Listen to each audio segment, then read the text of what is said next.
now, so we have been told to be really adamant about timing, and we will start right now. I will first introduce the symposium co-organizers. This is Dr. Michael Keane from Vienna University, the Botanical Garden facility. This is Professor Monica Moura from the University of the Azores in Ponta Delgada, and I'm Dr. Julie Caujape from the Botanic Garden Viera y Clavijo in Las Palmas de Gran Canaria. So we have just a few minutes for introducing the symposium. I just want to thank you for your presence here. As I was mentioning to some of the presenters today, I think very many of us come from many different walks of conservation science or even evolutionary science, and that gives way to very productive sessions and discussions. Now I'm the director of a botanic garden. Earlier I lived in my lab very happily. I'm happy to now, but never before as now I have realized that conservation science is more than investigating, than doing research on biodiversity. Is also about economy, about social sciences, and about politics. And I hope we will have time to discuss that in the afternoon, because many times, well, politicians are very reluctant to abide by and to pay heed to the advice that good science gives to them. And I think that's something that we should fight from a conservation science perspective if we want that present biodiversity is conserved for the future. So I give the mic. I just want to welcome you all and hope you enjoy the symposium. As Julie said, I come from the Azores, and we have endemics, not as much as in the Canaries, and we also have lots of threats. So I think this type of symposium is very important, so we can find the best strategies, and then, as Julie said, pass these ideas to the political, the governors that are actually the ones that have to enforce this. And sometimes there is this rather large gap between how we make science and how they perceive our science. So I hope that this meeting and others may help to bridge this gap. Yeah, good morning from my side as well. One of our ideas for compiling that symposium also was to link up between ex situ and in situ conservation. We've heard this morning that understanding what's happening with an individual plant during the life cycle or as a part of the understory or of a growth pattern in a larger ecosystem is of imminent importance. And that is one aspect where ex situ conservation also can tell us many stories. We have also decided to have 3 chairs, mainly because we have other obligations, and Julie at some point has to leave this morning to give his talk in another symposium. Is there anybody who is especially interested in the morning in the IUCN Plant Specialist Group for Macaronesia?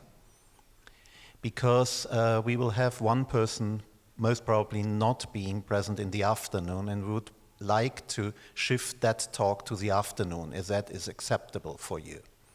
Would that be okay? So then that would be the technical part, and now I would like to invite Dr. Michele Dani Sanchez to give her talk on identifying a network of tropical important plant areas in the British Virgin Islands.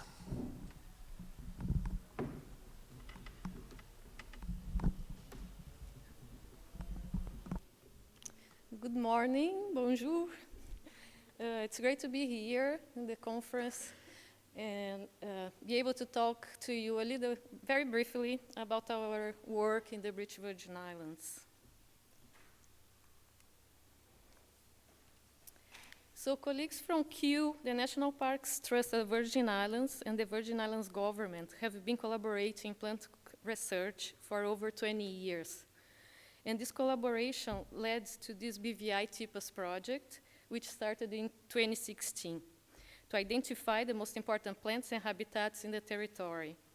This photo here shows you the core project team, but there are so many more people that have been collaborating throughout the years. The British Virgin Islands are a UK overseas territory in the Caribbean Sea, in the Caribbean biodiversity hotspot. And together with the US Virgin Islands and Puerto Rico, they form the Puerto Rican Bank Floristic Province that has an endemism of 13.6%, with 292 endemic taxa, and 4 of those are endemic to the British Virgin Islands. So this map here is the British Virgin Islands, and it has about 50 islands, keys, and rocks, with a total area of 153 kilometers square. So quite small compared to Reunion. It's of volcanic origin, apart from Anegada, that's the island on the right top that you can see there, which is limestone. And there are 16 of the islands that are inhabited.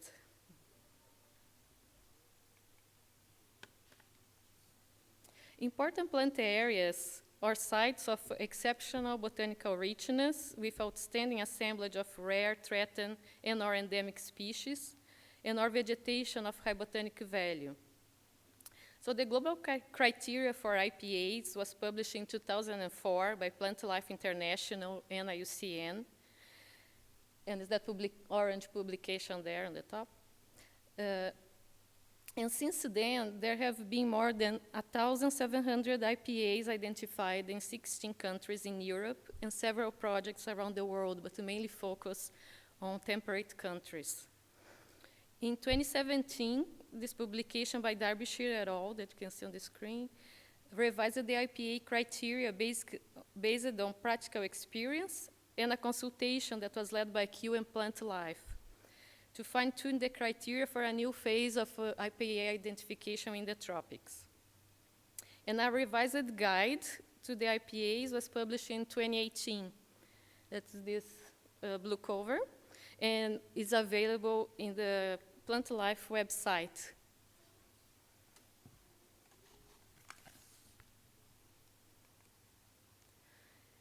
Tropical important plant areas, TIPAs, as I'm gonna refer to from now on, so you know what I'm talking about, aim to identify priority sites for plant conservation and management. And despite they not being legal site designations, they do follow international standards. They can be used to inform existing protected areas, highlight new areas needing protection, or also be part of conservation programs, just a few examples of use.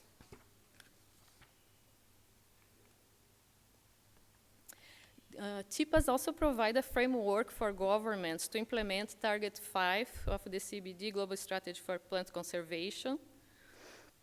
They contribute to implementing IT Biodiversity Target 12 and also Sustainable Development Goals, mainly Goal 15.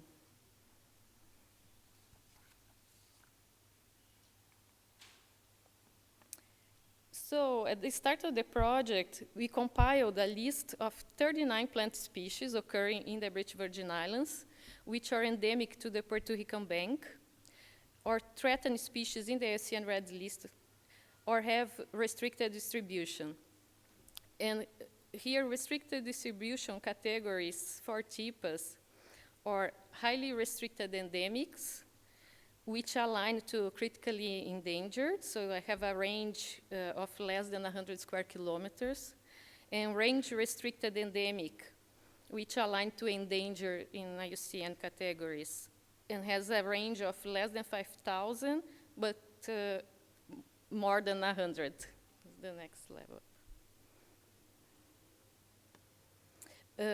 So this list we made of the 39 priority plants was based on existing literature, and I highlight here the catalog of the seed plants of the West Indies. That's a very good resource for flora of the Caribbean. It's also available online.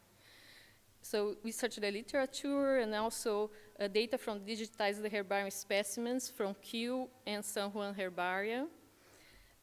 We look at IUCN assessments of threatened species and also compile data from previous field work we have been carrying out in the British Virgin Islands.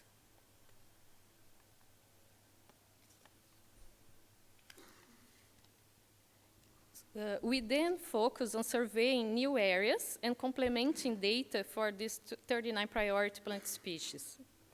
So after completion of the field work and the data processing, we had a total of 3,688 georeference records from the herbarium specimens and the field observations for those species.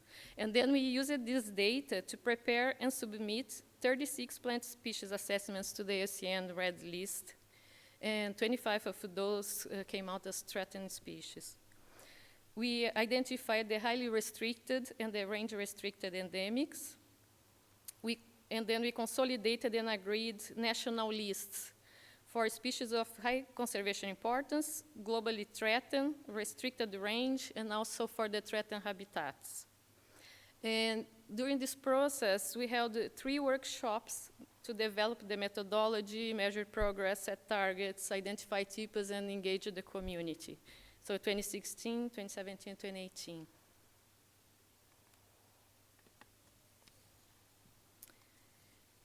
There are 3 criteria to identify the TIPAs, as you can see here. But the sites do not need to have all those 3 to qualify as a TIPA.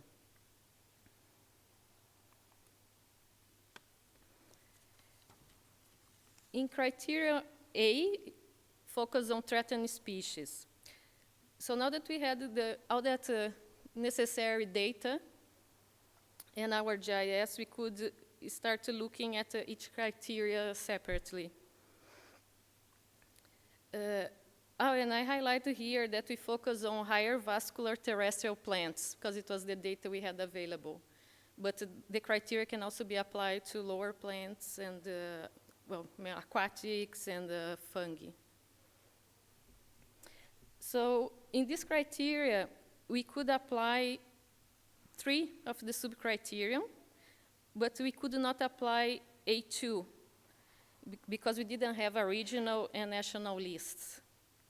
So for globally threatened, we had 25 species, highly restricted endemic 1 and range restricted 1.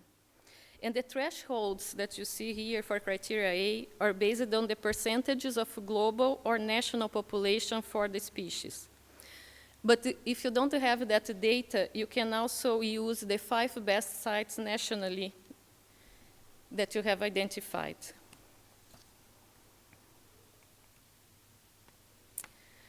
For each of the 25 globally threatened, the range-restricted and highly restricted endemics, we looked at point data in the GIS and distribution and population data available to identify important sites and draw polygons if the areas fitted the criteria. In the example I have here for you is the Puerto Rican bank endemic Calyptranthes thomasiana from Myrtaceae family, which is an endangered species in IUCN. And there are only 2 sites in the British Virgin Islands where it can be found, on Tortola and on Virgin Gorda. And both of those sites, they hold more than 5% of the national population. So in this case, the species qualified for subcriterion A1.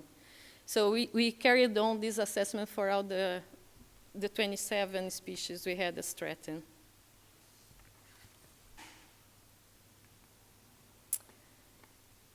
Botanical richness is assessed in criteria B, and in BVI we could only use subcriterion B2 because we didn't have data for the other subcriteria.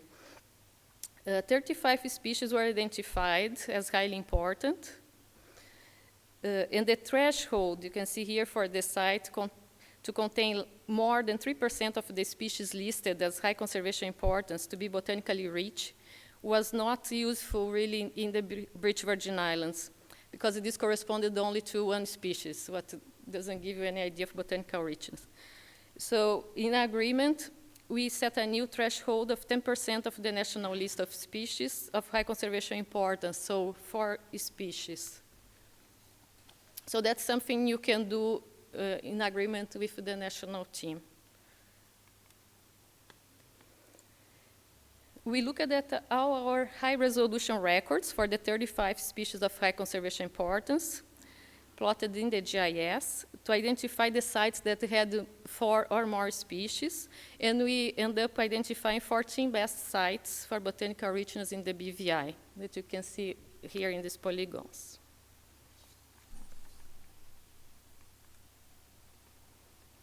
In criterion C, we focus on identifying the largest, best areas of threatened and declining habitats, regardless of their botanical richness.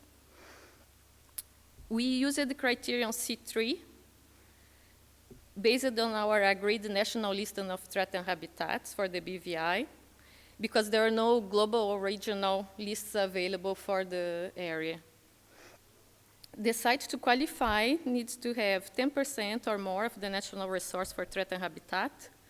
But if you don't have that, you can also choose the 5 best sites nationally.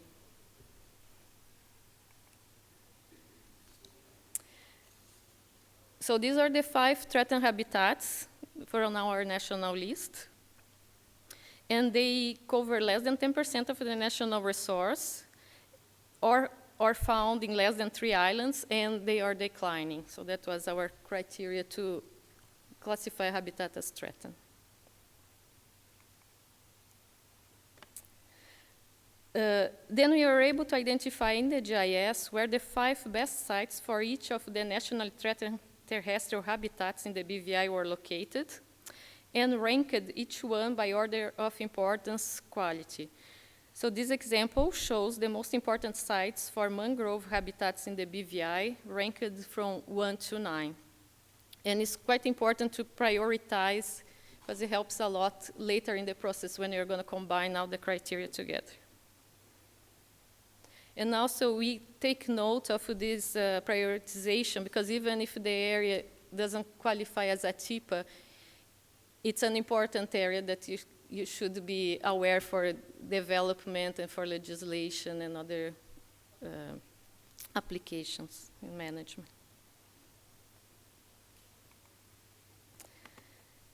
Combining all the data we had, we started seeing some clustering where the polygons from one or more criteria starts to overlap.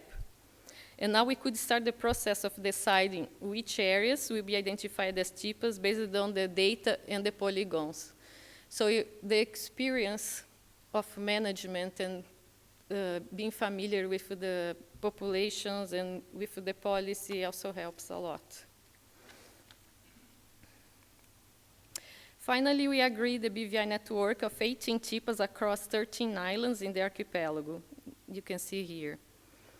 And the notice, please, that some of these TIPAs are entire islands, like a negada I showed you before on the top right corner. And some are small areas within islands. The area of Tortola there, for example, has 6 TIPAs on the island of Tortola. So there is not a minimum or maximum number of TIPAs you need to have somewhere.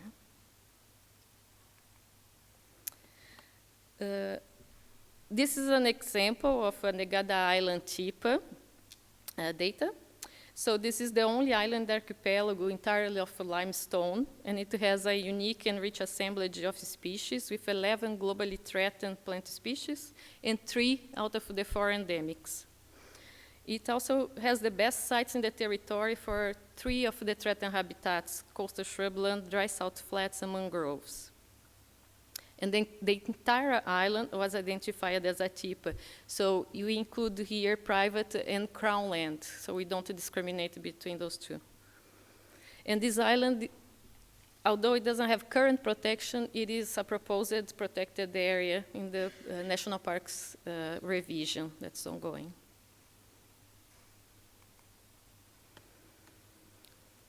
TIPAs can also be integrated into the national decision-making.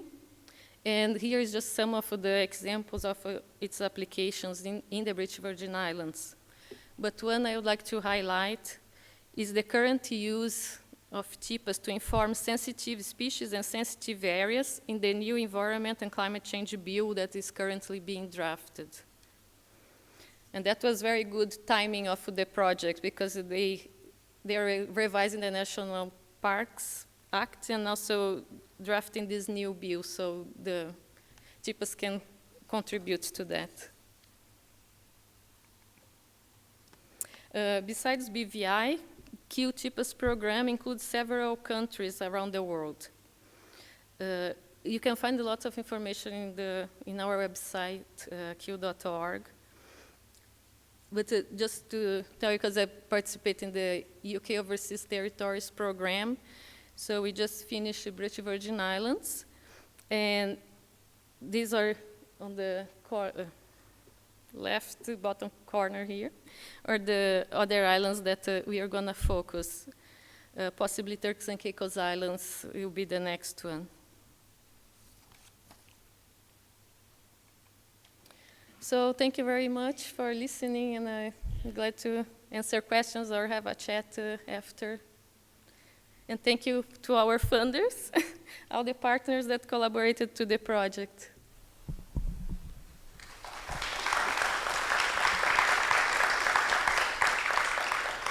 Many thanks, Michele, for keeping perfectly in time. We would have time for 1 or 2 questions.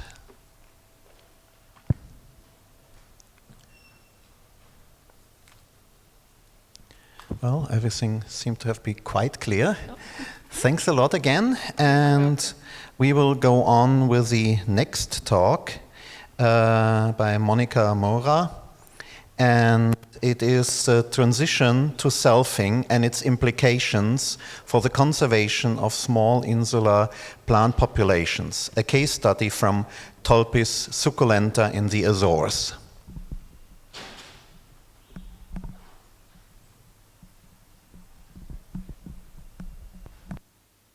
Hello, everybody, again. I am here presenting this on behalf of Daniel Crawford, who is obviously the first author of this study. He was not able to come here, so I try to do a decent job for him. If I don't make myself clear, please ask me at the end. I will try to be more specific. So basically, we are going to talk about reproductive biology and conservation of a specific genus that occurs in Macaronesia, which is Tolpis.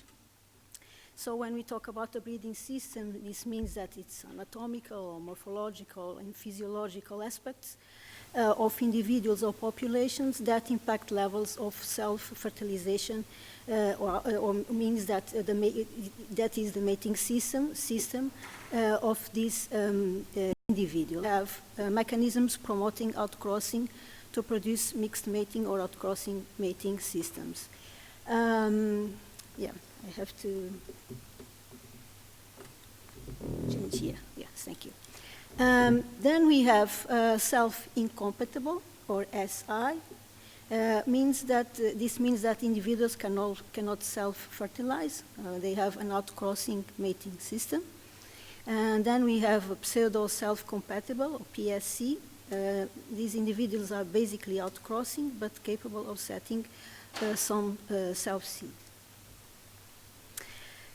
So the self-compatible is overrepresented on islands, and this has to do probably because of their colonizing ability compared to the self-incompatible.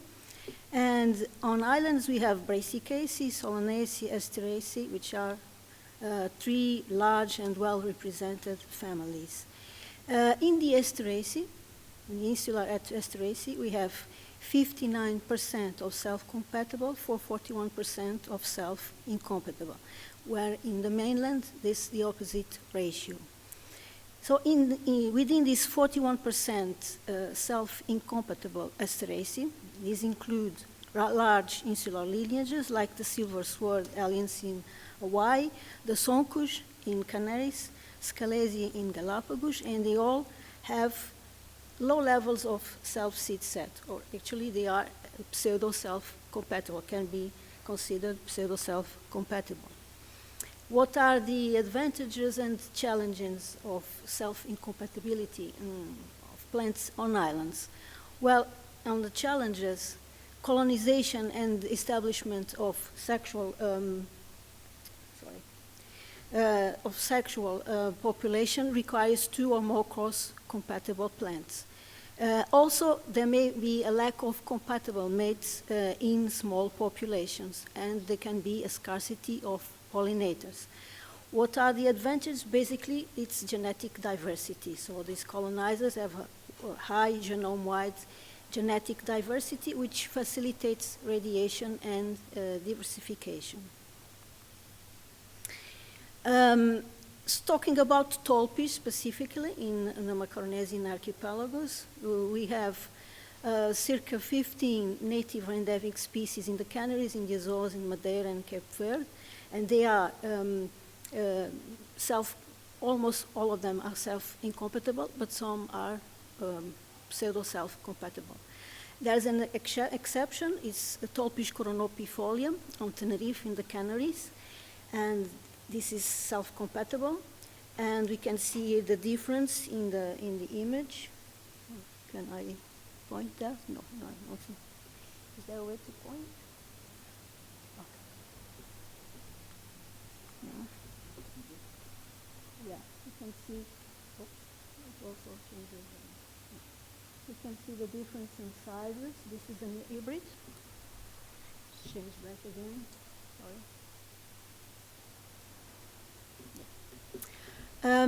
So this, you can see that they are, the capitulum has different characteristics. And this selfing syndrome, this morphological difference, means that there are smaller floral parts, fewer florets per capitulum, lower pollen-ovule ratios, and the habit is annual.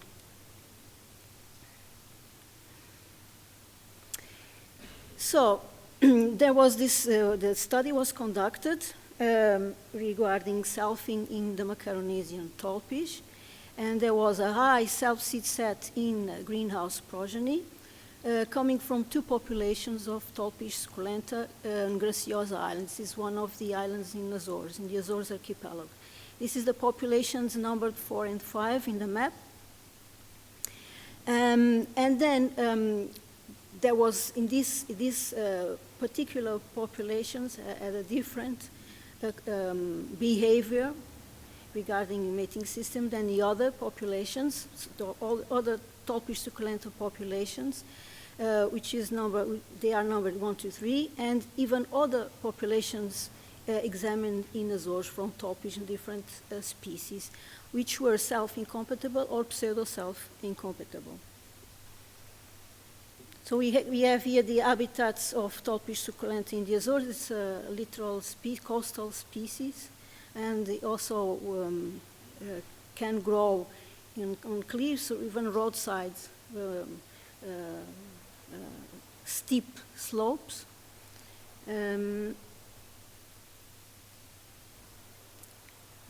Detail, again, of the difference between self-compatible capitulum and self-incompatible. And this table shows the results of the self-seed set that were obtained for Tolpis succulenta from the Azores. And you can see that in rows 4 and 5, which are the populations from Graciosa, the mean seed set is actually quite large compared with the other populations. So a different strategy. Sorry, yes, I'm trying to do things at the same time. Two things at the same time. Okay. And when we analyzed this statistically, you can see that some of the characters that were analyzed were actually statistically different. For instance, the diameter, the capitulum diameter, it was obvious, I think, from the images. That's quite different in the 1, 2, and 3 populations, and then 4 and 5. They are much smaller. And the pollen-ovule ratio also is statistically significantly different. And there are some other mixed differences, but not as clear as these two from for instance, from the maternal seed length or the progeny seed length. some of them are not statistically distinct. So the study also showed some evidence for loss of functional S-log, which was an SC mutation. So when maternal plant that was self-incompatible crossed with the self-compatible from Graciosa Island, the F1 hybrids showed high fertility and seed set. Yep, sorry. The F2 hybrids segregate for self-seed set, and they have a ratio of 55 self-incompatible to 17 self-compatible. And this is more or less what was expected from a single locus with a dominant self-incompatible. This is the same thing that happened in Tolpis chronopifolia. The progeny from self-compatible F2 plants have high self-seed set, which means that self-compatible is apparently recessive. Then there was also this phylogeny generated using multiplex shotgun genotyping, and a maximum likelihood analysis was conducted on the loci that were obtained. And it is easy to see that the Graciosa, Tolpis succulenta clusters completely separate from other, and the sister group is Tolpis succulenta from Santa Maria, another Azorian island. So molecularly, it's quite different. So this transition to selfing on Graciosa, the phylogeny suggests that self-compatibility originated during or subsequent to colonization of Graciosa. Graciosa has an age of 0.7 million years. The Azorian Islands are all quite recent. And the self-compatible Tolpis succulenta is unknown elsewhere in the Azores, and self-incompatible populations are not known on Graciosa. The Graciosa populations are very small, and several populations have possibly gone extinct. We have recently been, our team, to Graciosa, and one of the very few locations where it exists. Unfortunately, we went there, and there had been an intervention of roadside cleaning, which basically wiped out the population. Hopefully, they will grow again sometime. So it's very small. And when we have evolution of selfing during colonization and the establishment of small founding populations, the selection for selfing has to do with lack of compatible mates and or pollinators. We also have the called automatic selection hypothesis with a ratio of 3:2 transmission advantage, which means that selfers can fertilize on ovules and outcrossers cannot. And selection against selfing has to do with inbreeding depression, which is obviously a major problem.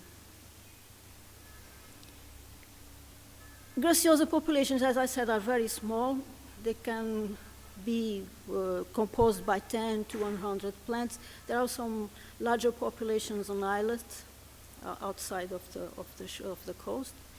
And possibly there is lack of compatible mates, or SLLs. Then this could select for self-compatible mutations. The lack of pollinators doesn't seem to be a factor because there were observed many bees, flies visiting the populations, and there was also opening and shutting of capitula, helping pollinizing to distribute pollen from one floret to the other, so basically that's probably not the case. Regarding conservation, of course, the Tolpis succulenta is of conservation concern. This was already published in 2009, and the biggest factors have to do with degradation of habitat by humans and competing exotic species. The self-compatible Tolpis doesn't face one of the threats that happens to self-incompatible populations because, they don't have lack of compatible mates, but the rest is quite problematic. So, but in spite of obviously this study, there are other questions that are still raised, namely in nature. what is the mating system in nature. This is one of the questions, because the study was obviously done in a greenhouse, so it's interesting to know what happens in nature. Is there, in fact, inbreeding depression? When we have this strategy, there might be high inbreeding depression in populations with self-compatible mutation. However, this was not witnessed in the plants in the greenhouse. They didn't seem to have this type of problem. The paternity of zygotes in the populations, how many, which size, what is the level of biparental inbreeding. These are also issues that are being investigated using genomic markers in an ongoing project. There is another issue that is interesting relating to Tolpis and graciosa. I will talk about this in also in the other presentation, that has to do with the possibility of being a cryptic species. What is a cryptic species? Bickford said they are at least superficially morphologically indistinguishable. Struck in 2018 could be reproductively isolated and form genotypic clusters, yet not be distinguishable morphologically. So Tolpis and graciosa, we have phenotypic clusters, if not for all characteristics, but for some, quite visible. We have genotypic clusters. It's monophyletic, so it appears to be something that is revealing to be actually distinctive. So there is reproductive isolation, because there is geographic isolation, and I-selfing reduces gene flow with conspecific populations, which means that morphological and physiological differences accumulate, and obviously there's an increase in isolating factors. And a study that was conducted with nuclear microsatellites showed that actually within graciosa there is already difference between these populations.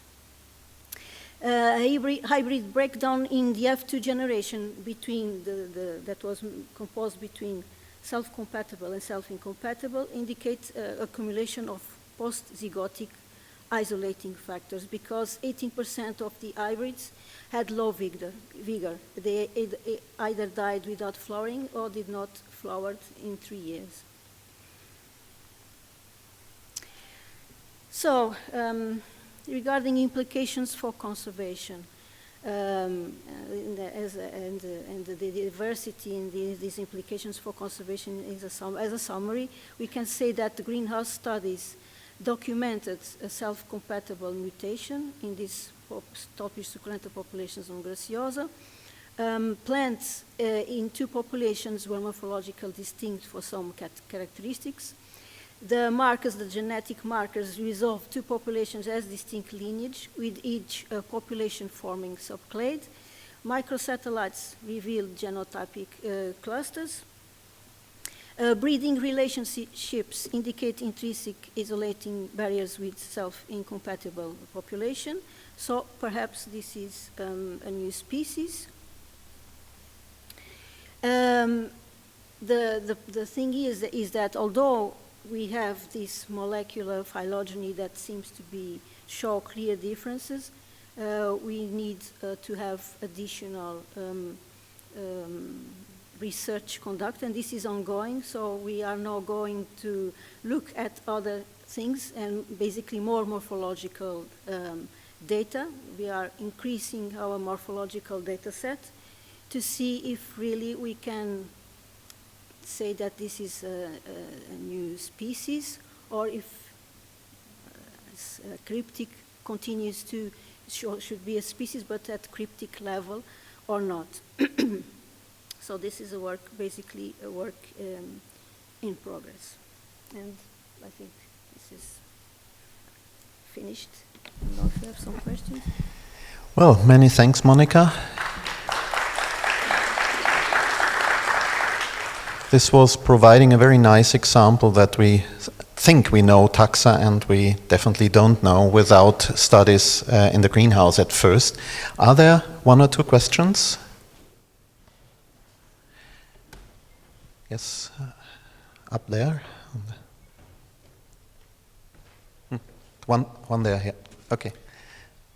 I think you raised some really important points there about the importance of diving deeper, as you said, because we think we know these taxa, and initially maybe the response would be to move material and to try to get plants crossing. So maybe if you could tell us a bit more about what you are going to recommend from a conservation standpoint. Mm-hmm.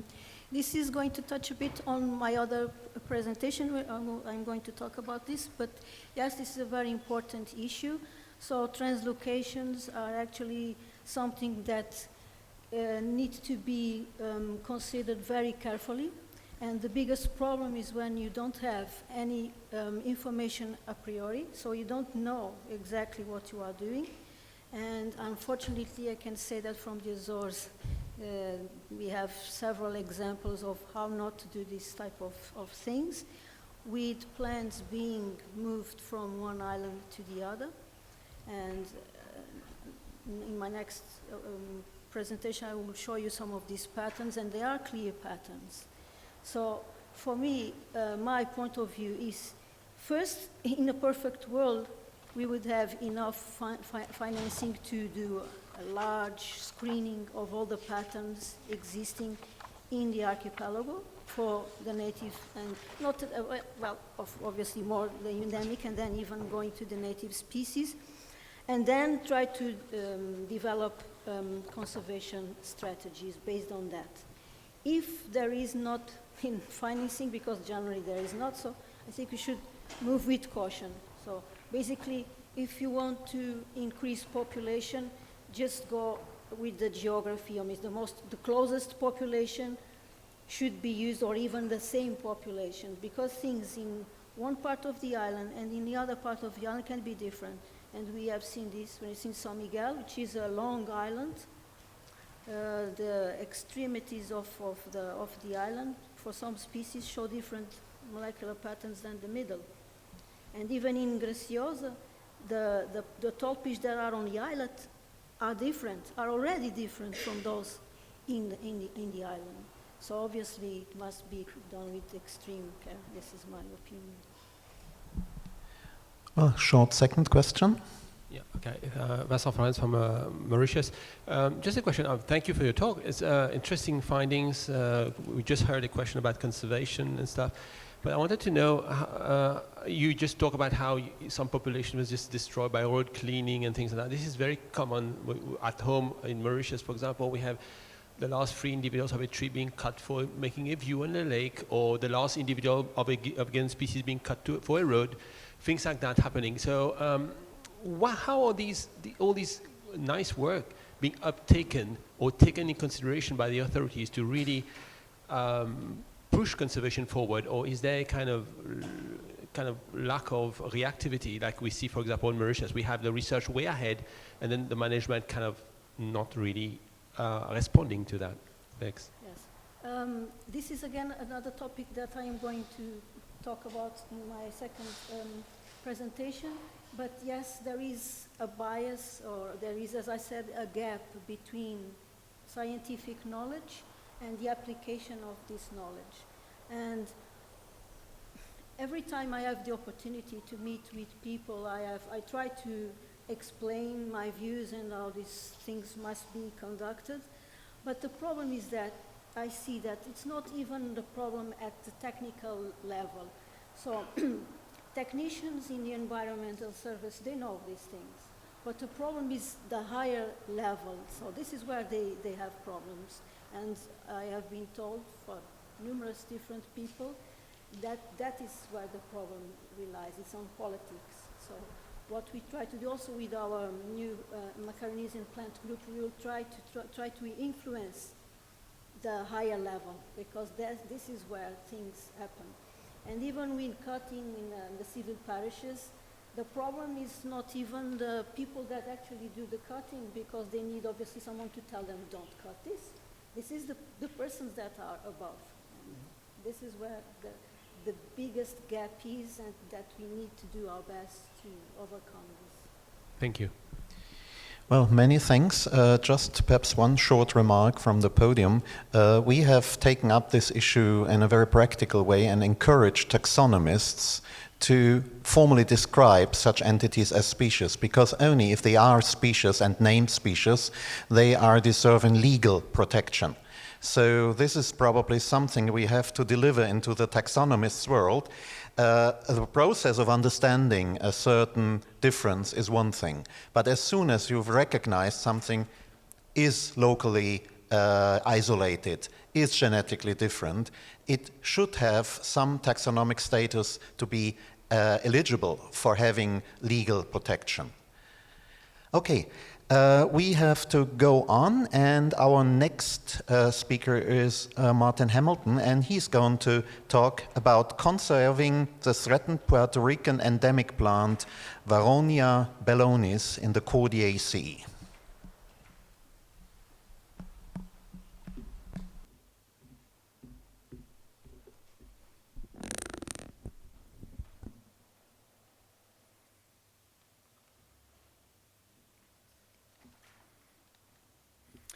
Hello, I'm Martin Hamilton. I'm the research leader for the UK Overseas Territories team at the Royal Botanic Gardens, Kew. I'd like to start off by thanking the organizers of the symposium and the conference for making this opportunity available to me to speak today. One of the first things I want to point out is that the work that we do across all of our projects is to bring in everyone we think can contribute. And I think this project is a great example of how we're working across lots of different organizations to conserve this leonescent shrub. It's endemic to the Caribbean island of Puerto Rico, and it's threatened with extinction due to human-induced threats, particularly development for roads and residential housing in areas that were previously left untouched because they were inaccessible in historic times. So this collaborative program I'm going to speak to you about today started in 2016. And as I said, it's including local and international partners. They've been brought together to gather the necessary data to collect samples and bring this together so that we can answer some very fundamental questions about the species' biogeography, genetics, and reproductive biology. So the project partners you can see listed here, what we're trying to do is get together the most scientifically sound evidence that we can to inform this species conservation. This began with development of an active and dedicated network of collaborators, which continues to grow. So our success, people see that and they want to get involved. And I think that's really one of the important things, is making sure that in your conservation activities, you promote the things that go well and also the things that don't go so well, because that's how you get more people to help you. So Varronia is a New World genus with approximately 100 species. According to Acevedo and Strong, there are 67 native species in the Caribbean. So the Puerto Rican bank, which is where a lot of my research focus is outlined here in red, it's home to 9 different species of Varronia.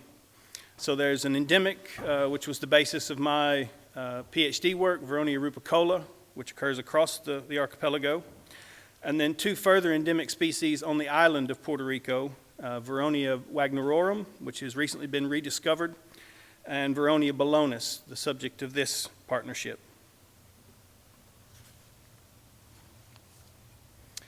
So Varronia balonus has a very restricted range of distribution, and is only known from a couple of isolated areas in western Puerto Rico.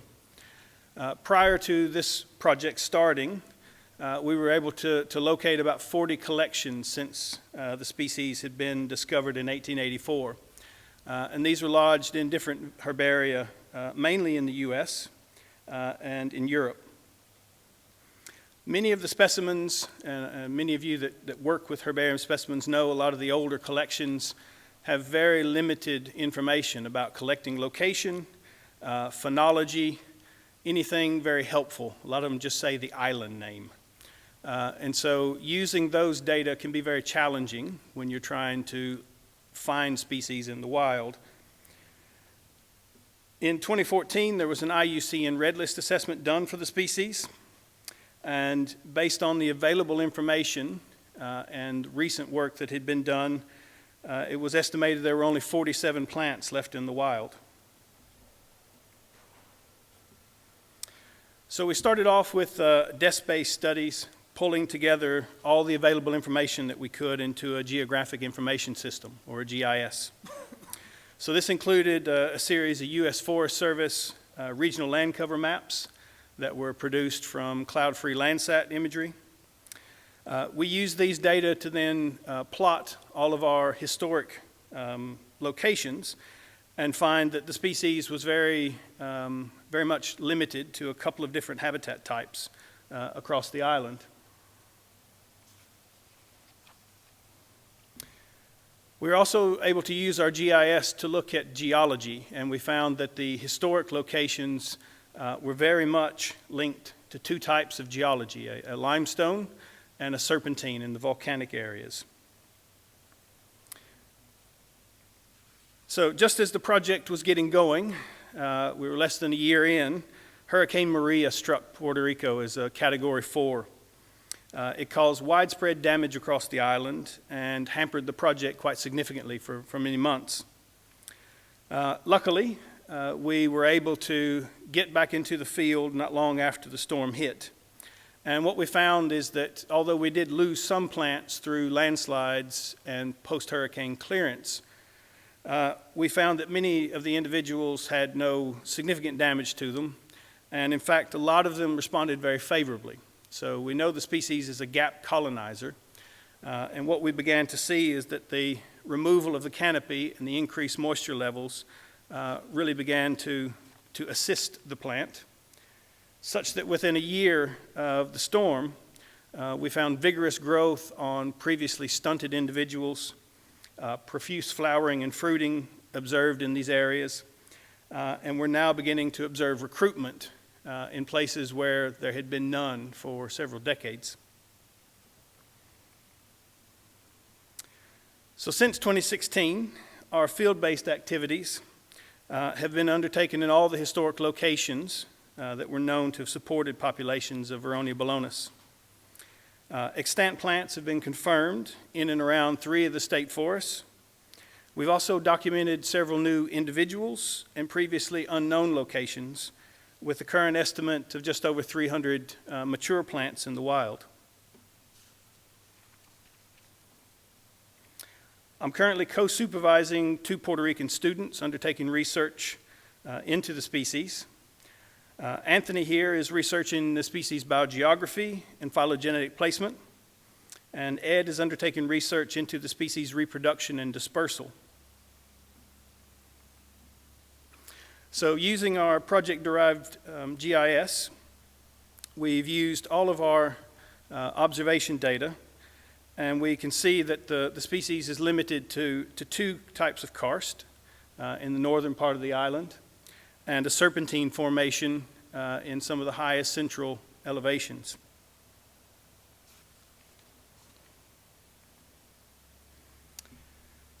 The species is most abundant on the serpentine, and there's only 14% of the extant plants that have been located on karst. We think part of this is down to historic land use, but also what we're finding is that moisture levels and recent human activity, particularly in the karst, has been a very limiting factor. So there was a major highway put in through the karst region. In the road surveys ahead of the road being cut, they found hundreds of individuals in this one area. We've never found that level of the species since the road was cut, so we think that actually went right through the heart of the population. So overlying these geology types, 7 land cover types were found to support the species. So amongst these, 4 of the land cover types are associated with this high quality habitat that the species prefers. And as I mentioned, the the main limiting factor that we're beginning to see seems to be moisture levels. And so our ongoing work looking at climate data is becoming more and more relevant. So we also have a field-based approach to looking at the reproductive biology. So Ed is undertaking morphometric and developmental data collection. This is focusing now on our wild plants, and we're also using camera trapping and climate loggers. We're going to use these data to get a better picture of the species reproduction in the wild. So over 50 videos in the first season showed evidence of birds visiting and apparently foraging for fruit. We're going to broaden the scope of this work in the coming seasons and begin to undertake direct observation of fauna visiting, both for pollination and dispersal events. But just to point out that 2 of these are endemic bird species with a very limited distribution. So we're now working to secure Varronia balonus in the seed bank at the University of Puerto Rico. What we're hoping is to inform our species recovery and understand its dispersal. So our collected fruits are being studied to gather data on color and sugar content during our cleaning process. And a portion of these resulting seeds from the seed bank are going to be used to develop living collections, which we'll then use to develop controlled conditions pollination experiments. So very much along the lines of what we were just hearing before, trying to understand the species biology and begin to look at it from a genetic point of view.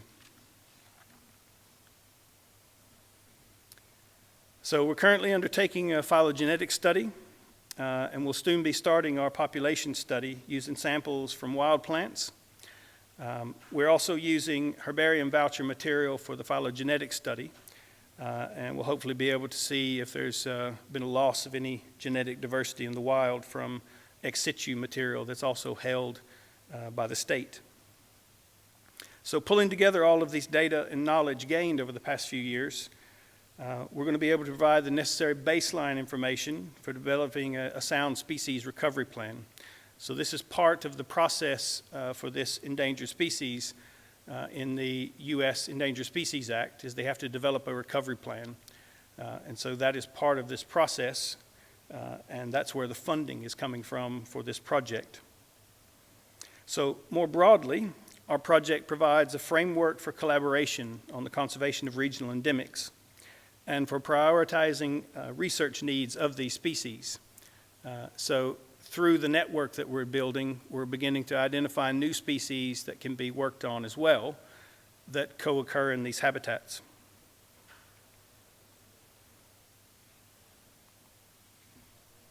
So there have been many, many individuals involved in the project to date, and without the support of the people listed here, this work would not be possible. I'd like to thank the U.S. Fish and Wildlife Service for their financial support, all of my colleagues at CIBIO, the Puerto Rico Department of Environment and Natural Resources, and for all the assistance and the long hours in the field. These are pretty difficult places to move through. So we've had a lot of people engaged over the years in some pretty remarkable situations. So thank you very much for your attention.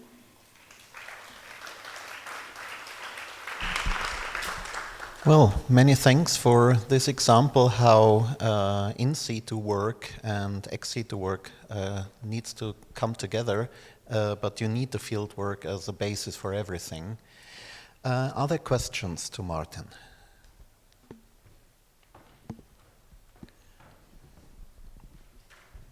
Hi, I want to ask what the phylogeographic study revealed. The genetic study, what revealed from this work. Sorry, could you speak a little closer to the mic?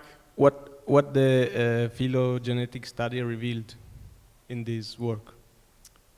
So to date, we've only been using the data collected from the field to plug in.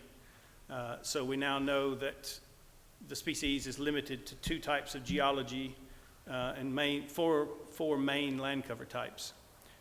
So currently, the phylogenetic work is going on. That work will be finished over the summer. So by the autumn this year, we'll be able to start plugging in the phylogenetic data into the biogeography data.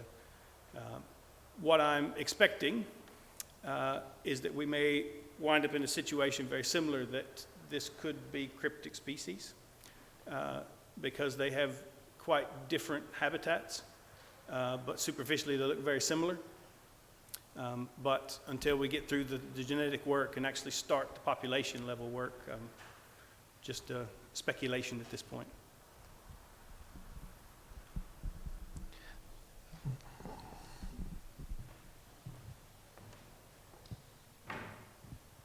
Hi, can you hear me? Hi. It's a really good talk. I was curious, are you planning in the future to maybe simulate some clearing areas like you had, what happened with the hurricane and you started to see colonization, maybe do some treatments like that, or? Yes, so actually what we found is many of the species, particularly in the serpentine, many of the plants, particularly in the serpentine, once you start to look at where they are, they're actually old landslides. And so on these new areas that we've identified landslides, we're going to start to monitor those to see if, we can prove that it is a gap colonizer and its main mode of reproduction is these events. Because that is one of the interesting things. The species occurs very frequently in the serpentine areas along one road in a state forest, and that road is maintained. So we get both loss of plants through maintenance, but it also opens up habitat for the species to come into. So there's one of those situations where we've documented loss of a population because of road maintenance, but then also we've documented development of new plants in areas that weren't previously known to support it because of road maintenance. Mm-hmm. So it's kind of a catch-22, and trying to understand these processes, I think, is going to be very important for us to make recommendations for conservation. Because if you stop the maintenance, you're going to lose the species eventually, but at the same time, the maintenance has to be done in a way that you don't actually kill plants. Yeah, so it's challenging.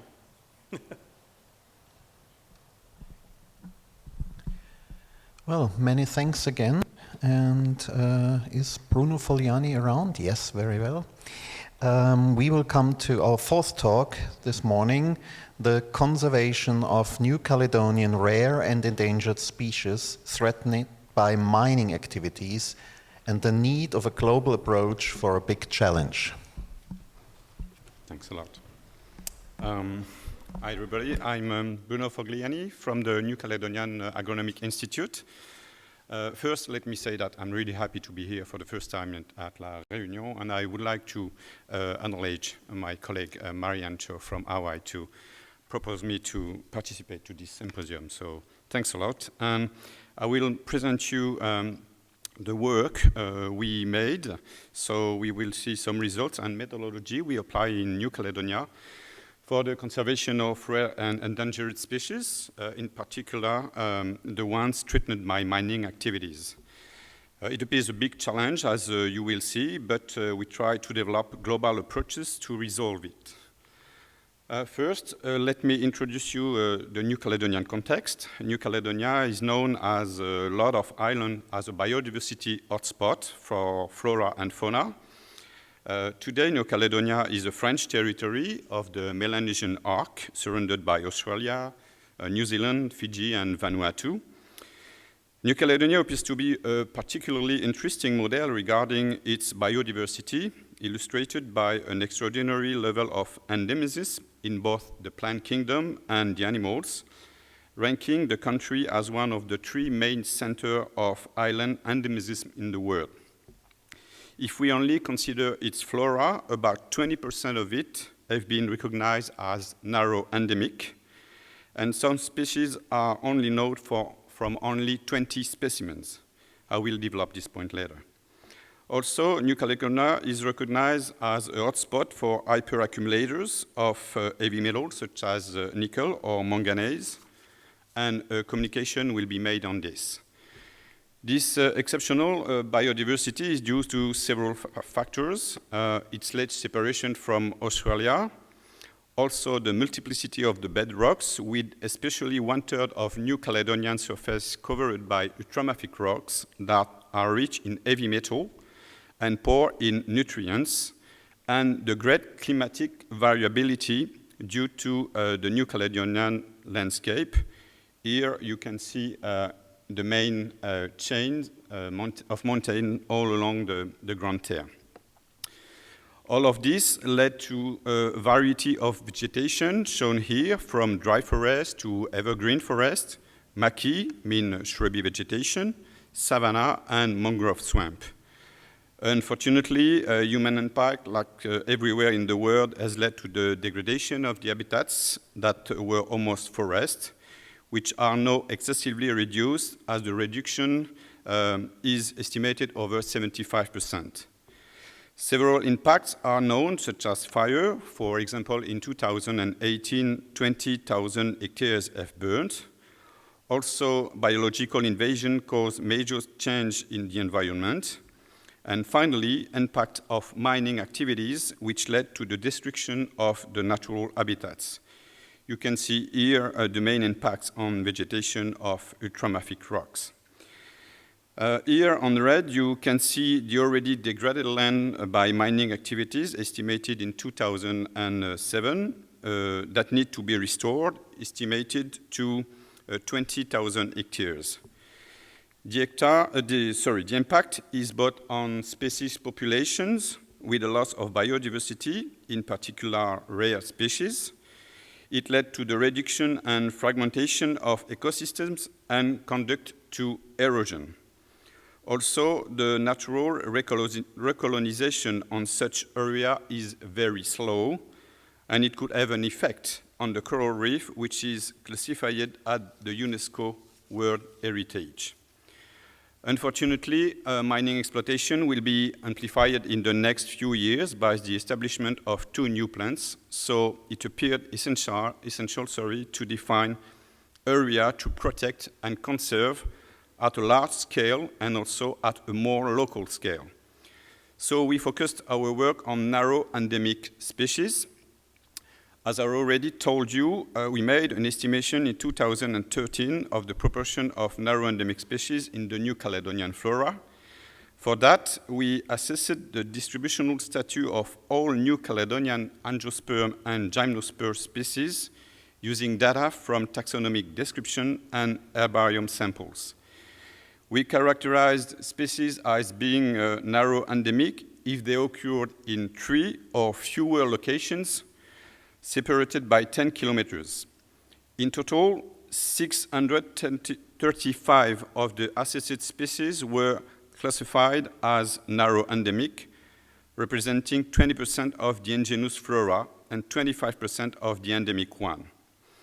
This work also revealed that only 150 of them have been subjected to IUCN conservation assessments. This explains why in 2015 a red list authority was created in New Caledonia in order to solve this problematic. I will not develop this point as you will have a presentation this afternoon, but from now, the red list authority evaluated about 1,500 species of the flora and showed that 42% are considered as threatened. Also, it's interesting to notice that 60% of the narrow endemic species are present on ultramafic soil, both in forest and maki, the latter being still threatened by mining activities. So this data show the huge task to protect these rare species. That's the reason why we decide to evaluate priority areas to protect that we call hotspot of narrow endemism that contain in an area of 2 or 4 kilometers square, between 8 and 23 narrow endemic species. Here you can see a focus on the southern province. I just forget to say that New Caledonia is divided in 3 provinces, the southern province, the northern province, and the Loyalty Island province. So in the southern province, you can find 14 hotspots of narrow endemism, with only 10 of them, with the 10 of them that are located on ultramafic rocks. More than half are already protected. However, the Environment Department of this province decided from 2009 to support a program during 7 years in order to prospect rare and endangered species in area to be selected due to the lack of knowledge, to collect seeds, and to establish technical itineraries to predict plants and to reinforce natural population, as well as to be placed ex situ in protected area.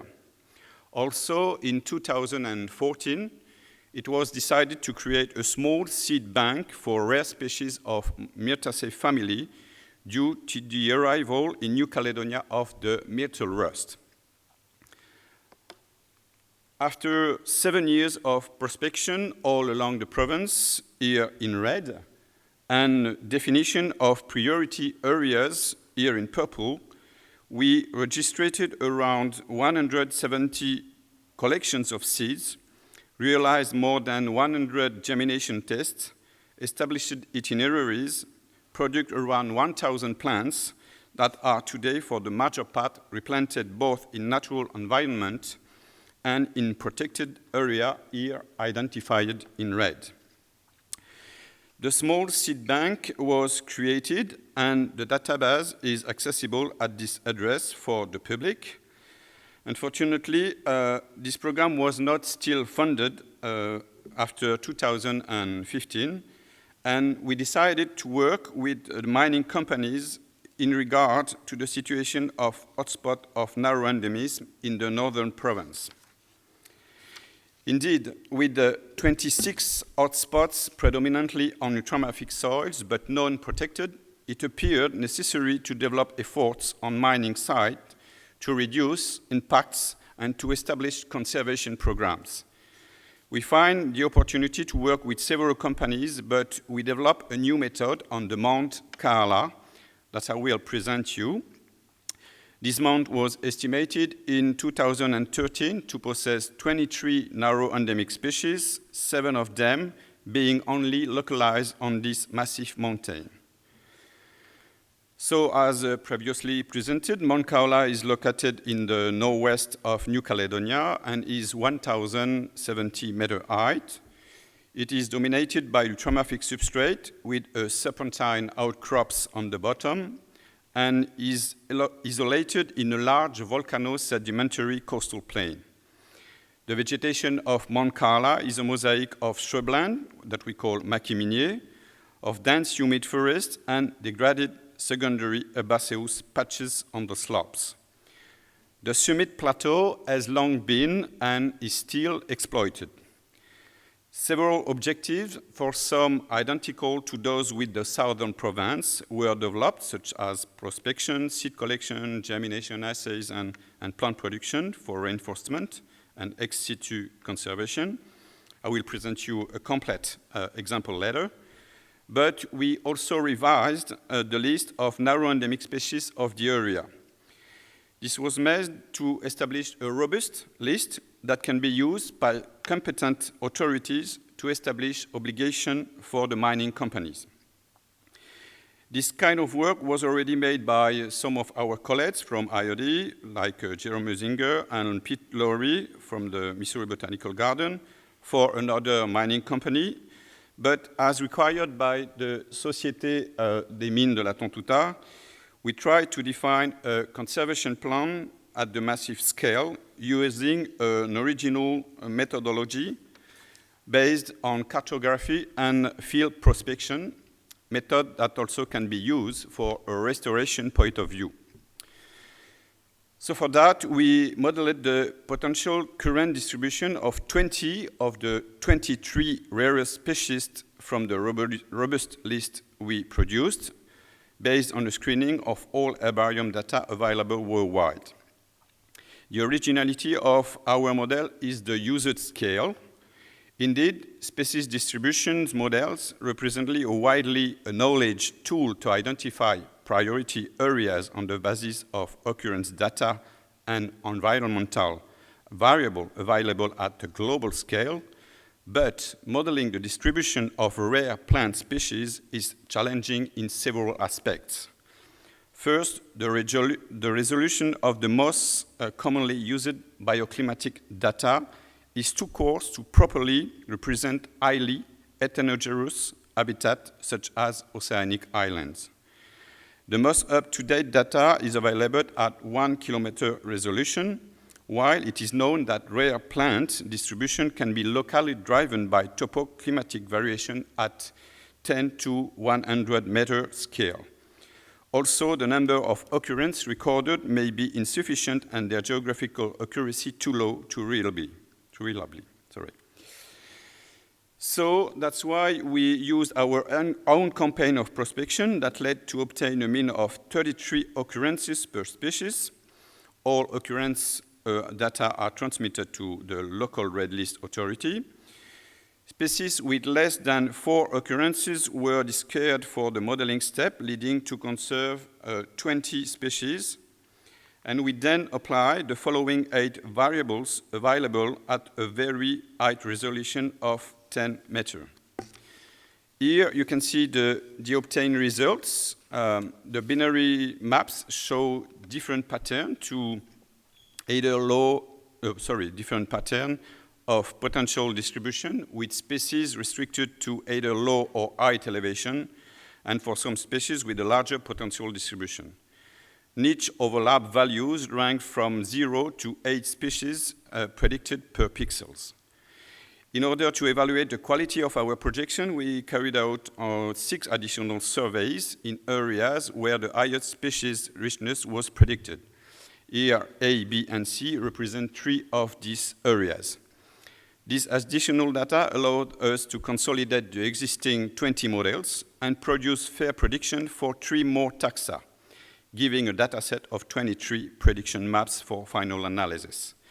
It also permitted to discover occurrence of 2 new species that have not been yet seen on this massif. Finally, we established, using classical methods, important area for conservation. Also, after 2 years of activities, there were nearly 800 surveys from field prospection, 10 species studied for their germination requirements, and with nearly 8 that led to the production of more than 200 plants to be planted. Just to present you what we realized for a species, here the example of a new species of Pitinicarpa, not yet described, belonging to the Asteraceae family that is only known from the Mount Carla. The field prospection and its regular phenological survey permitted to characterize the flower and fruit structure and to evaluate the best period for collection of seeds. We also modelized its potential distribution. We then collected seeds, described them, and done germination assays both in controlled conditions in growth chamber at different temperatures in the greenhouse by direct seeding. And from all these results, we established technical sheet to be used by mining company. To quickly conclude, as you may have seen, our work during the last 10 years permitted to amplify knowledge on narrow endemic species, both regarding their occurrence, their potential distribution, the better way to produce them, all of these leading to the establishment for some species to conservation plan, both in situ and ex situ. But at the same time, the work's still huge, and in the next 3 years, as we obtain a financial support, we will apply our work on Mount Carla to several other ultramafic massive mountains in New Caledonia, with the main objective to establish a robust list of rare and endangered species for each, and prioritize species to be studied and for which conservation plans are urgently needed. And finally, just as a last word to say that we still really interesting to amplify our ex situ seed bank, in particular for rare species. 2 of our people were trained at the Q Millennium Seed Bank with this objective. Thanks for your attention.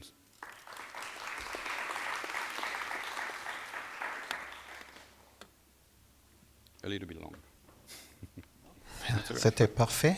Thank you very much for this very impressive example of how detailed planning might not only increase understanding of what's happening, what's going on, but also might give ideas of how to counteract the loss of biodiversity of special sites like these ultramafic sites and the mining. Are there any questions?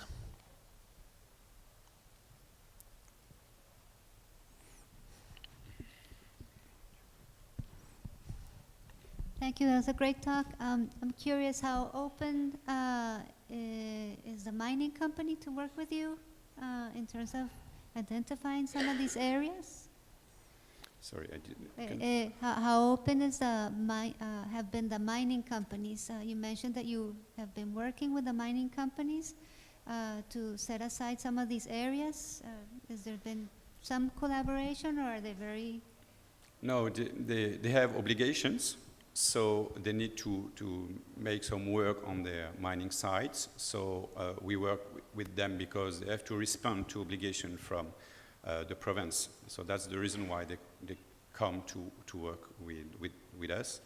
But I can say that depending on mining companies, some of them, like Société des Mines de la Tontouta, try to really develop a work on preservation of the place, but they're still mining companies. So we try to do the best with a mining company point of view and also with an ecologist point of view. One more, yes. You showed a really good example of the using modeling to guide further field work. Is there any example that you've had up to this point of the modeling being able to drive protection of areas from development or mining, or potential for protecting those areas?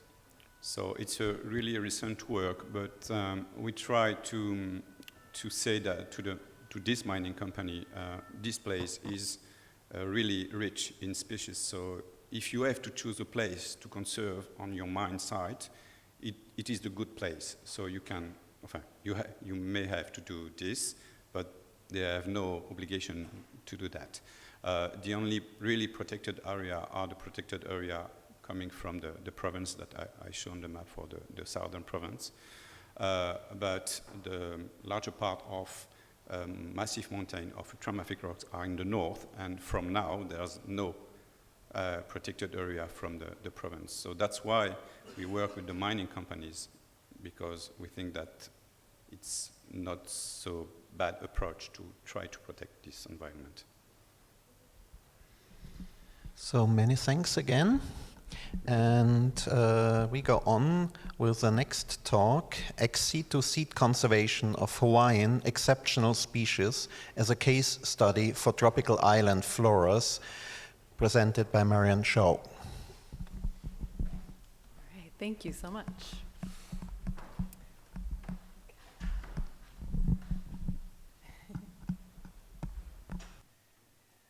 Okay, so I'd like to talk a bit more in detail about seed banking and seed conservation. And as we've seen already in a couple of the presentations today, seed banking is becoming increasingly important as a conservation strategy. There's been more public awareness of seed banking ever since the Svalbard Global Seed Vault was created, but their focus is primarily agricultural species for food security, global food security. But we also have places like the Millennium Seed Bank, which is banking seeds from around the world as well, from native wild populations to preserve those species. And I work at the Lion Arboretum in Hawaii, where we have similar goals to the Millennium Seed Bank, but at the regional scale of preserving Hawaiian native species. So I'm going to talk today about conventional seed storage. So I want to just briefly explain exactly what I mean by that.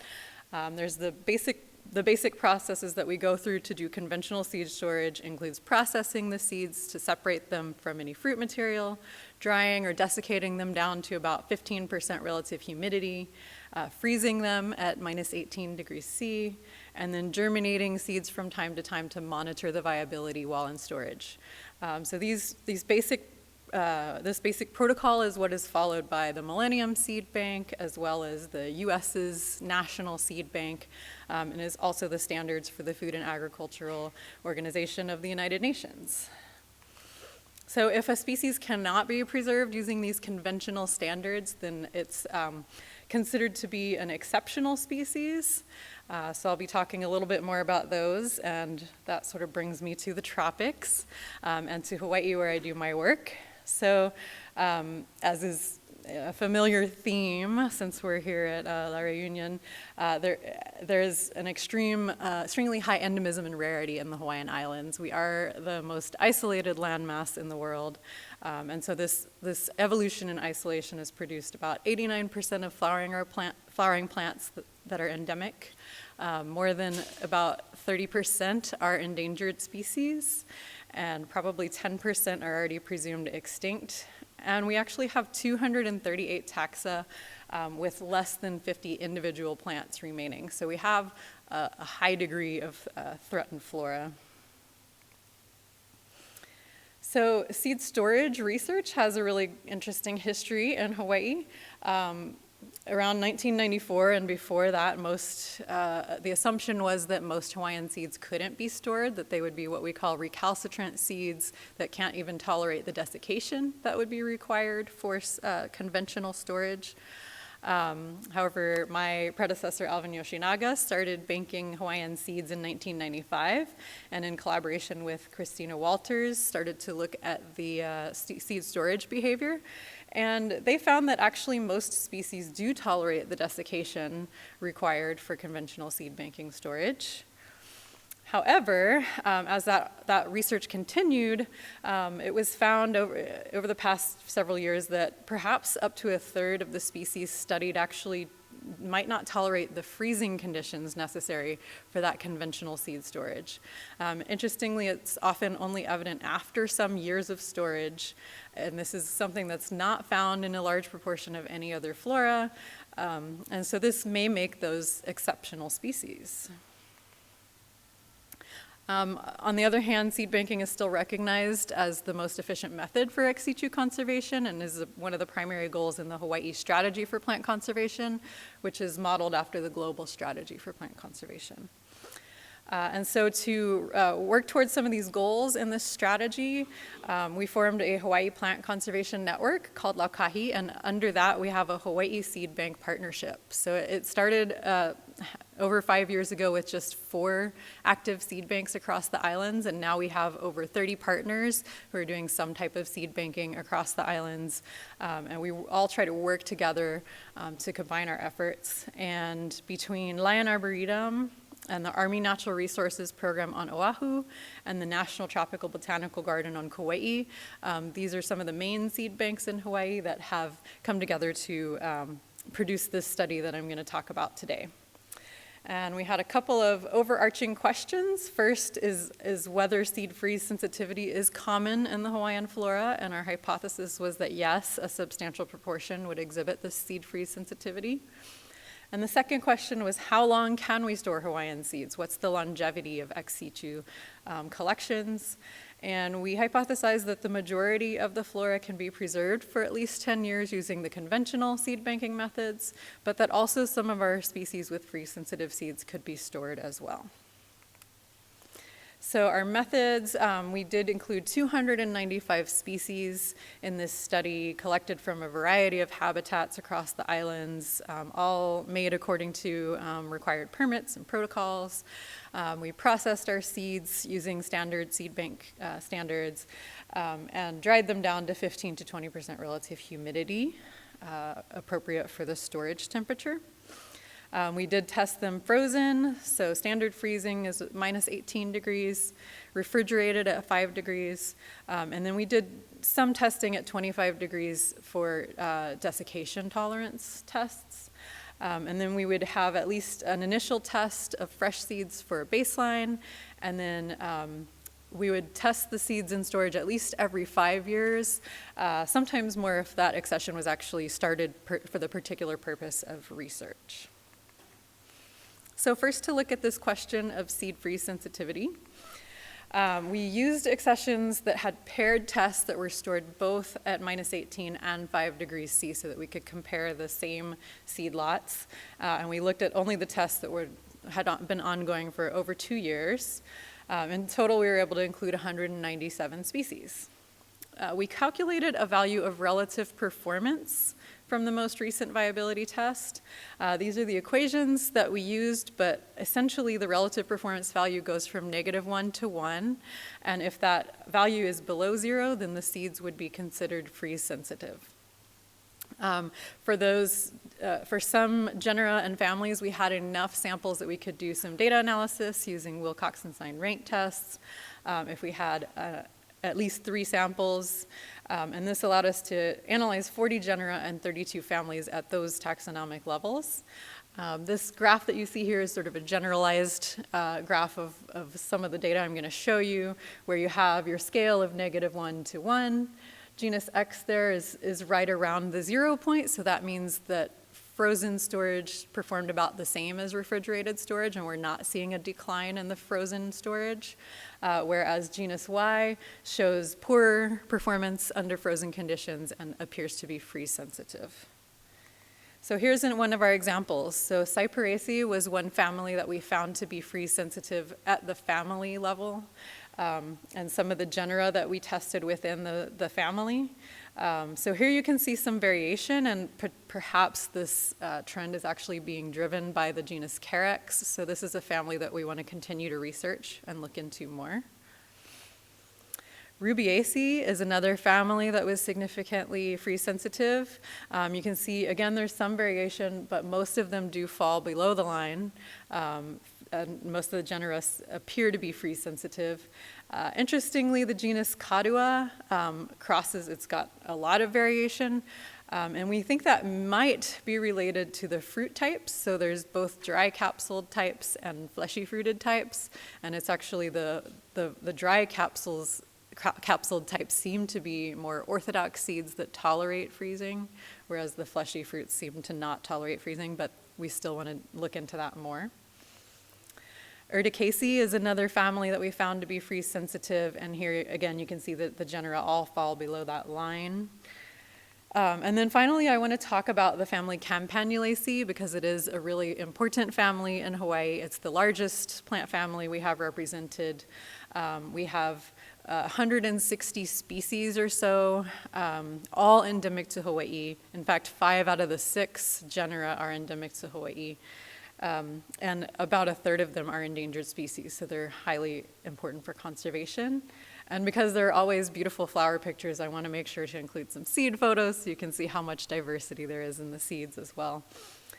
And here's what our graph looks like for the Campanulaceae. You can see that 5 out of the 6 genera are pretty clearly freeze sensitive. We do have a lot of replication for some of these genera, enough so that 3 of the genera actually were also statistically freeze sensitive. But interestingly, we have this exception of the Trematolobelia genus that appears to be orthodox. And again, we hypothesize it might have something to do with fruit types, but it's a little more complicated in this family, so we're going to continue to look into that as well. This is in all the families and genera that we identified with freeze-sensitive seeds, the ones I spoke about already, as well as some that we found, we categorized as likely freeze-sensitive because although we weren't able to analyze them statistically, they had a mean relative performance value less than -0.5 with at least 3 samples. And then here are some more genera that we hypothesized to have freeze-sensitive seeds because they had 1 or 2 samples with a relative performance less than -0.75, so quite low. So these are some targets for future research. So just to put this into a global context, so what we have found here in Hawaii is that out of all of these freeze-sensitive families and genera, that represents potentially 276 species, which is about 25% of the species in our flora. There are, of course, a few exceptions, but that's quite a large percentage of our flora that may have freeze-sensitive seeds. Whereas worldwide, we've looked at the literature, and there are about 29 species identified in the literature. It does include a couple of genera and Rubiaceae, which which makes that family a really interesting target for future research worldwide. And the largest percentage of Aflora found prior to our study was 6 out of 60 tree species in Vietnam. And a lot of these studies were short-term, smaller studies. So we want to encourage more research into potential seed freeze sensitivity, especially in tropical, subtropical, and island areas. So we created this protocol to determine freeze-sensitive storage behavior, modeled after Hung and Ellis' 1996 protocol to determine seed storage behavior. So this outlines essentially the protocols that we followed to do this research, and we absolutely encourage anyone working in these areas to follow this type of protocol to look into freeze sensitivity. And we are, this paper is actually in press with American Journal of Botany, where you can find this protocol and all of these things that I'm going to talk about. So our second overall question was looking at the longevity of Hawaiian seeds. And so for this, we calculated recollection intervals. So we queried our databases for all of the germination tests by accessions that had at least an initial test and post-initial test. And we assessed this for what we call P70, which is the time to reach a threshold of 70% of the highest germination percentage. So this indicates when the seeds ought to be withdrawn and used for restoration and then recollected to secure them in the seed banks. So seed viability and storage tends to follow this sigmoidal curve pattern where there is at some point a steep drop in viability, and the goal is essentially to try to catch the seeds before that steep drop occurs and use those seeds. So we reported germination and storage data for the longest running accession for each species that we have data for. We determined that recollection interval to remove those seeds and use them before they drop below that threshold. And in total, we were able to use 295 species, which is over a quarter of our native angiosperms. And this is just a small sampling of what the large appendix looks like for this paper. And we also want to use this to create an online living document that can continually be updated. So it was mentioned earlier that there's often a gap between the research and the practical application of that research. So we want to try to make this public and as useful as possible to managers out there doing the work. So this shows you what we want to call the Hawaii Seed Bank User's Guide, which gives the freeze sensitivity classifications as well as the percent germination data for the longest running accession and gives that recommended recollection interval. So often it's between like 5 to 10 years, or say if it's been stored for 15 years and has not yet fallen below that threshold, then we know that that recollection interval is beyond 15 years. But we would like to also keep this updated as we go. Here's just the overall summary of the species that we looked at for this study. So the graph in blue shows all of the species that still remain above that P70 threshold at the time of their last test. And so we do have, at least out of those 195 species, 123 of them do have recollection intervals that are greater than 10 years, so that longer term storage.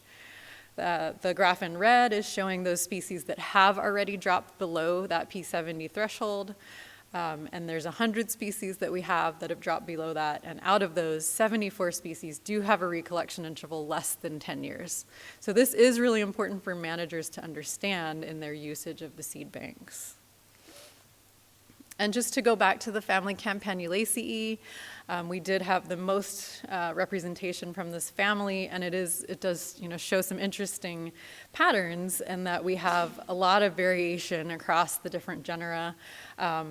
The graphs show the number of years for the recollection interval, and then if there's a plus sign above that bar, that means that the recollection interval has not yet been reached, which is good news because most of them have a plus sign, and a lot of them, even though they were stored only refrigerated, do have recollection intervals that are 10 or 20 years beyond.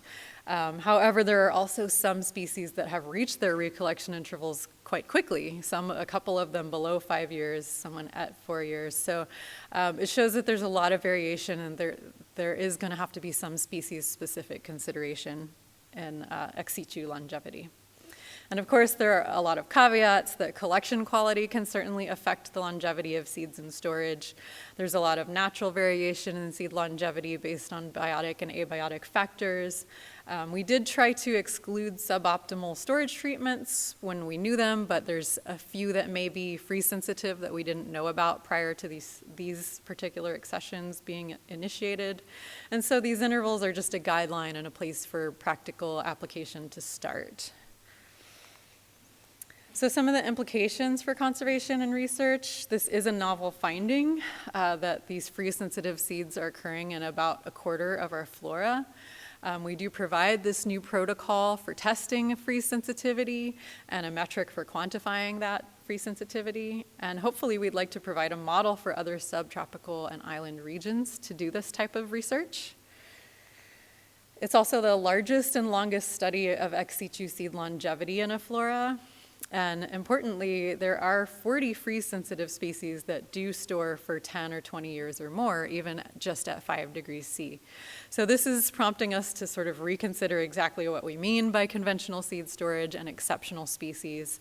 There was a study published last year saying that seed banking is not an option for many threatened plants, and it's going to be challenging to use seed banking to reach the goals of the global plant conservation strategy.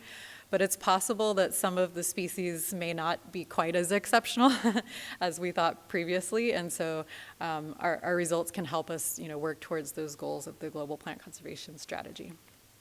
And so I just want to say mahalo, or thank you, to all of our funding organizations and the collectors, the collaborators, a lot of amazing support from many different people, and the Hawaii Seed Bank partners. And if you're interested in contacting me, there's my information. And thank you very much for your attention. Well, many thanks, Marion, for this, I would say encouraging presentation, because it clearly indicates that seed banks might be even more useful than originally thought. Other questions? 1, 2.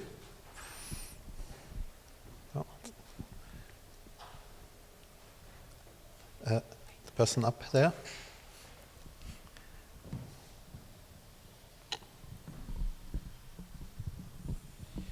My name is Jens Rover from University of Hamburg. You briefly mentioned that there were habitat correlations. Do the habitat correlations so far fulfill the expectations? I mean, I'm working on Lauraceae. They are generally considered to have recalcitrant seeds, and they are mostly from moist tropical forests. Mm-hmm. And are they generally more difficult from moist tropical forests than from other areas, from dryland forests or whatever? That's a really good question. We haven't fully explored the habitat correlations in this paper. It's already quite a large paper, but that's definitely an area that we want to look at next. However, for our recalcitrant species that don't tolerate even desiccation, they definitely tend to come from the moist forests and have like larger fleshy fruit species. So that's definitely a hypothesis that we have and that we want to analyze in the future.